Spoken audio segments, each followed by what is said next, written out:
System جب ہو تو ایک ہی کافی ہوتا ہے. اگر سسٹمیٹک ہو جاؤ تو تھوڑے سے بھی دنیا پہ حکومت کر لیتے ہیں, لیکن جب سسٹم نہ ہو, اب یہی تو جھگڑا ہے, سارا جھگڑا ہی یہی ہے. دنیا پوری کوشش میں ہے کہ آپ کا سسٹم ڈیزائن نہ ہو, اور ہمارے جیسے چھوٹے سے طالب علم کی کوشش ہے کہ سسٹم ڈیزائن کرو. اب چاہے مارے جاؤ, ظاہر ہے جو آدمی سسٹم کی بات کرے گا تو مارا تو جائے گا. تو ہم تو ڈاکٹر شہید نقوی کے کال پہ عمل کرتے ہیں بھائی, جنہوں نے کہا تھا کہ جس راستے کو تم نے انتخاب کیا ہے یہ راستہ شہادت پہ جاتا ہے. تو اللہم ارزقنا شہادہ, الہی امین بول دیں, کچھ نہیں ہو جائے گا. ڈرنا کس بات؟ سید الشہداء کے ماننے والے, جن کے سردار کو شہید کیا جائے, جن کے سردار کی سر کو تن سے جدا کیا جائے, ان کے مقابلے میں ان کے سامنے ہماری گردنوں کی قیمت ہی کیا ہے؟ تو گھبرانے کی اس میں کیا ضرورت ہو؟ یہ تو گردن اللہ نے بنائی اس لیے کہ کٹے یہ اسلام کی راہ میں, اس میں گھبرانے کی بات ہی نہیں ہے. جانے محترم, اگر سسٹم میں آنا ہے, یا لیتنی کنت معکم کتنی دفعہ پڑھتے ہیں آپ؟ زیارت وارثہ, زیارت عاشورہ, ہر جمعرات کو پڑھتے ہیں, ثواب ملتا ہے مولانا صاحب. کب تک ثواب کمائیں گے؟ تیار بھی تو ہوں امام کے لیے, صرف ثواب کے لیے سب کچھ کیا؟ یا لیتنی کنت معکم. میں خدا نہ خواستہ ہم ویسے تو نہیں ہیں جو راستے میں امام کو ملے, امام نے بولا چلو ساتھ, مولا یہ میرے ہاں کنواں ہے, اس میں پانی جو ہے وہ بہت تلخ ہے, شور ہے, نمکین ہے, اور میں نے اتنی کھیتی باڑی کر کے زمین بنائی ہے, تو کیا کریں؟ مولا اس کو میٹھا کر دے.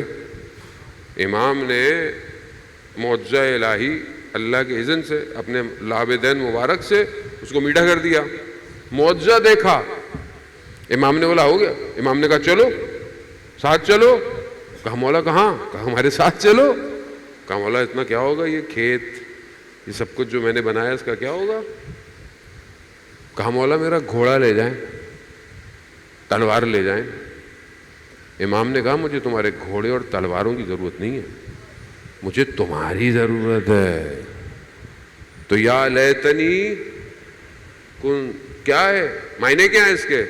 کاش ہم آپ لوگوں کے ساتھ, کس کے؟ شہدائے کربلا کے, کاش ہم آپ لوگوں کے ساتھ ہوتے تو ہم بھی ایک بڑی کامیابی حاصل کرتے. یہ ہم تو ہر دفعہ کہتے ہیں, اور جب بولو کوئی شہادت تیار ہے تو ایک دم گھبرانے شروع کر دیتے ہیں. اذان محترم, اس کا مطلب ہے کہ امام کو نہیں سمجھے, امام کو سمجھنے کی ضرورت ہے. جب آپ کو امام سمجھ میں آ جائے گا نا, تو پھر آپ کو یہ دنیا کچھ بھی نہیں لگے گی.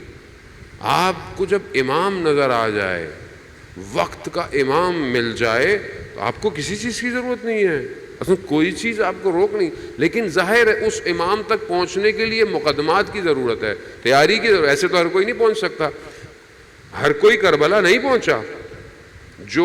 جس کے اندر لبیک کو سمجھنے کی صلاحیت تھی وہی کربلا آیا ہے. اب قرآن آپ جانتے ہیں کہ خدا نے اتنی بہترین کتاب عطا کی ہے.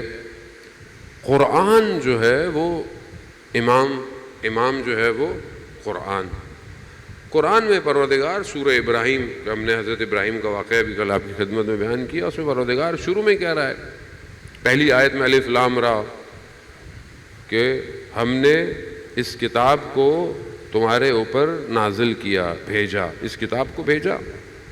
اب یہ کتاب کیا کرے؟ یہ کتاب راستہ دکھاتی ہے, صراط ہے. یہ کتاب راستہ دکھاتی ہے کس کی طرف؟ وہ جو عزیز ہے, وہ جو حمید ہے, یعنی سب سے بڑا جو ہے, یعنی صراط جو ہے یہ کتاب دکھا رہی ہے, یہ ہدایت دے رہی ہے. لوگ اسی کی طرف, اسی سے راستہ لیتے ہیں.